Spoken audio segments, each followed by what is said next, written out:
And you lead the team in tackles. I believe you're well over 50 at this point on the season. What's kind of been the key to you racking up that many tackles? Yeah, I appreciate that. I'd say the key for me is just, I mean, we have a great scheme. Our defensive coaches are great, and our D line, they chew up all the blocks, so it's pretty easy for me to come free. But the biggest thing for me was just getting big and durable. So I've taken a lot of hits this year that I feel like last year I probably would have gotten out or gotten injured, but putting weight on and getting strong and being durable is something that really helped me get on the field. And then I always knew once I was on the field, I had the ability to do it, but it was just putting in the work in the off season, and then obviously the other players make it happen for me. So. I've seen you playing a lot on the edge in recent games. You and Peyton seem to come up and kind of help set the edge there. Is that kind of a scheme adjustment, or is that something you guys had in the books just all season long, just you're finally deploying it? Absolutely. Yeah, so that's something that kind of we've always had. It all depends on what the offense is running. So it depends if we got a 3-man front or a 4-man front. You're going to want edge presence. So me and Peyton will creep up there.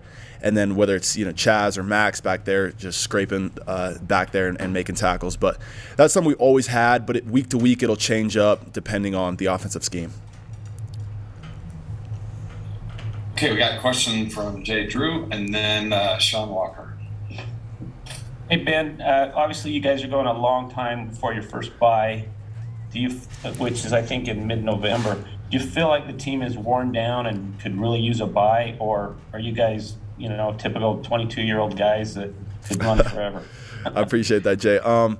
Yeah, I mean, I'll be honest. It's been a lot, tons of weeks without a bye. I'm excited for a bye, but it just comes down to after the game, Kalani talked to us just about buying in, being dialed, getting your 8 hours of sleep, getting your meals in, your calories, obviously lifting. And if you do that stuff consistently and you're pretty dedicated to that, I mean, you can make it by without a bye week. But I think we're all looking forward to November 13th. We love football, obviously, but it'll be good to let the bodies rest up. Thanks, Ben. Hey, go ahead, Sean. Yeah, Ben, just building off a little bit, you talked about kind of playing on the edge and setting the edge, and you kind of seem like a little bit of a natural there, obviously, from your previous position. So a couple of weeks into allegedly moving more into the middle of the park, are you feeling a little bit more comfortable out there, or did it kind of take some time to be like, oh, I'm not always the guy on the edge, like I got to cover the middle of the field now? Yeah, definitely. So I started at Rover at the beginning of the year, and last year I played Rover. So Rover, what that means is that's your boundary linebacker. You're playing the short end of the field. And I played outside linebacker in high school as well, so I obviously feel comfortable out there. And then when Keenan went down, moving to the middle was something that was a little bit unnatural for me, but I was more than willing to jump in. And I had practiced the mic throughout fall camp and all off season. I'd studied it, so I knew what. And once you kind of know one position, you can kind of jump around and play all of them.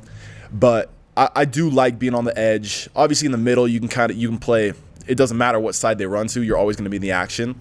But playing the edge, holding the edge is something that I feel natural doing. So I enjoyed playing Rover this past game against Baylor.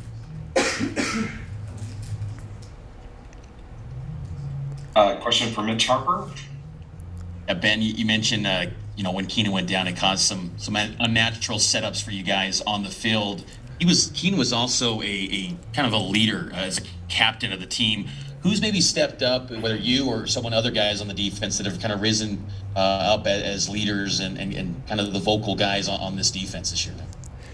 Yeah, thank you, Mitch. There's obviously with Keenan going down, those are big shoes to fill. I mean, he's been here 2-3 years and he's always produced. He's physical, strong, and fast. So I'd say one person that stands out to me is Tyler Batty, very, very vocal leader, and he's someone that's always harping on us to be better, to be great, and do what we can. And there's no mixing it up, just do what we do at a higher level. Also, Peyton coming through with that interception on Saturday was huge in a crucial time. So Peyton's always going to be there, and he's definitely taken on more of a role as Keenan's went down. But it's everyone stepping up. Everyone, as long as you're doing your 1/11th and making it happen on your side of the field, it's going to work out no matter what. So those are the two people that I would highlight. Kalani, earlier with us mentioned the physicality. It was kind of a word that he brought up quite a bit. wants to see that this week. What's it going to take for you guys to display that physicality that was kind of the calling card in that first 5 weeks where you guys were undefeated? Absolutely. There's no doubt about it. Saturday needed to be more stout, right? I'm not just going to sit here and sugarcoat it that we did what we needed to do, because we didn't. And so being more stout this week, it's a mindset thing, throwing your body out there and being prepared and being confident. A lot of times you just get nervous and it's not something that you haven't prepared for. You're just not really prepped, right? So being more stout and being physical, obviously Kalani's going to want us to do that, and so Saturday we're going to make it happen against Washington State. A question from Sean. This might just be a way to rephrase that last answer, Ben. That was a good answer there, because my question was basically just that you guys have this 2-game skid that this BYU program hasn't seen in almost 2 years now, since the end of the 2019 season. What's kind of the morale of the team right now? And it sounded like Coach Kalani was, I don't know, disappointed is fully the right word, but we'll use that one for lack of a better word. I mean, are you kind of getting that from the coaches? And how disappointed, I guess, is this team in a losing streak that's become pretty rare the last little while? Yeah, Sean, I wouldn't say the team is disappointed or down. Obviously we're frustrated because we know we can play better, and so I'm grateful for Mondays, right? After a loss like that, there's always lessons to learn from. You come back on Mondays, you watch the film, and I mean, you can sit there and point fingers all the time at what position group may have done better, but at the end of the day, a loss is a loss, and we could have been better. And so you show up Monday, watch the film, see what you can do better, and then it's on to Washington State. So I love what Kalani said. Being physical is number one. And then number two is just going out and playing our ball like we did the first 5 games. And if we do that, I have full faith that we're going to make it happen.